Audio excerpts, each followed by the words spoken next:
Hi, I'm Kathleen Fitzgerald from Conservation Capital, a company focused on building sustainable and resilient wildlife economies.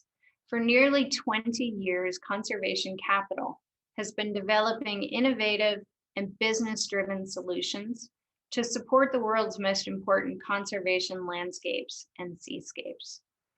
I'm here to speak with you about conservation area business plans. Conservation Capital has been working with IUCN's Biodiversity and Protected Areas Management Program, BIOPAMA, to assess Eastern and Southern Africa's protected area finance gaps and to recommend solutions for filling the gap. In May 2020, the BIOPAMA program published Closing the Gap: Financing and Resourcing of Protected Areas in Eastern and Southern Africa. The report can be found on IUCN's library portal. I'm going to be sharing with you a lot of resources, and all of these will be provided on biopama.org. So please make sure to check them out.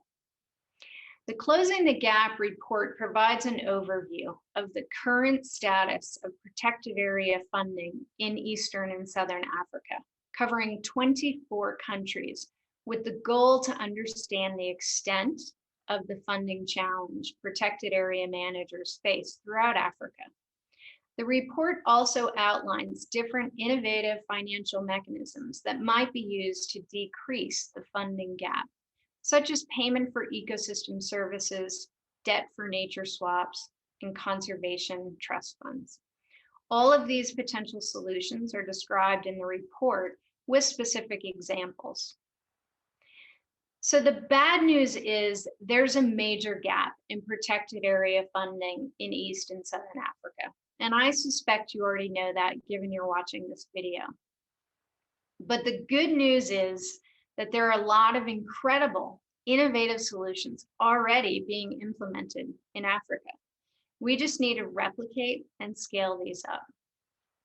In addition to the report following its publication, the BIOPAMA program hosted 4 webinars with experts from across Africa to explain some of the financial solutions being used. For example, Jean Labouchon from African Parks talked about collaborative management partnerships to enhance protected area management effectiveness. Belize Kariza from the Rwandan Development Board talked about tourism diversification in Rwanda.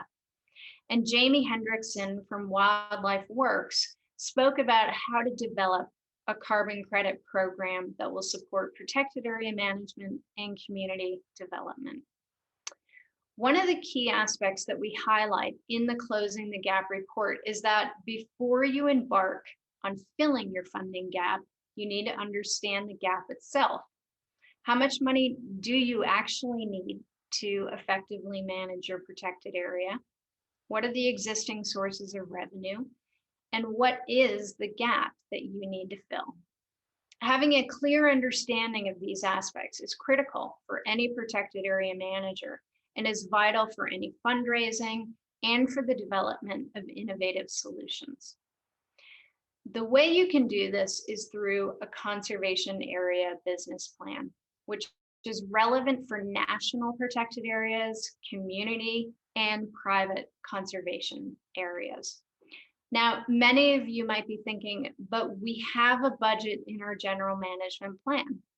And indeed, that might be true. Many general management plans at the end have a budget, which is generally a high-level list of budget items. But a budget is not a conservation area business plan. Your general management plan is about setting out the activities needed to achieve your conservation objectives, while the business plan focuses on the financial and structural dimension, meaning how to resource the delivery of the management plan and how to structure the management of the financial resources. The conservation area business plan ideally should be developed as part of your general management plan. However, where a general management plan already exists, Your business plan can be built off of your management plan.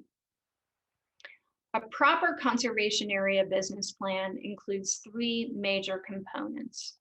One is the underlying conservation context. Two is the financial and structural needs to support your protected area. And three are the potential revenue opportunities. So let's start with the first, the underlying conservation context. Your business plan is designed to help you achieve your conservation objectives.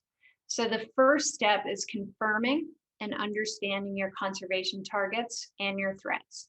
Essentially, it's outlining your conservation goals. If a general management plan already exists, or if your business plan is being developed alongside your general management plan, this links directly to the targets that you outline in your general management plan. Your business plan, again, is designed to help you achieve your conservation outcome. And so your first step is really about confirming and establishing your conservation targets. Once you've done that, you can move to step number 2, which is the financial and structural needs for supporting your protected area management actions. Basically, this is where you figure out how much it's going to cost to protect your conservation targets and what is the best structure for supporting this. So this is going to include everything from staffing to operations, ranging from anti-poaching, tourism management, ecological monitoring. It's also going to include capital expenditures like vehicles, equipment, and infrastructure. This section also includes other costs. For example, if you have a community revenue share program as part of your protected area, you need to include that in the budget.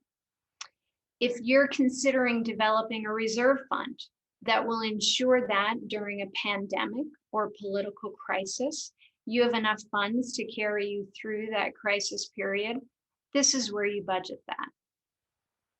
So once you figure out how much you need, you can then move on to step 3, which is exploring the revenue. And this includes commercial enterprise-based revenue opportunities, guaranteed government subsidies, and guaranteed donor funding.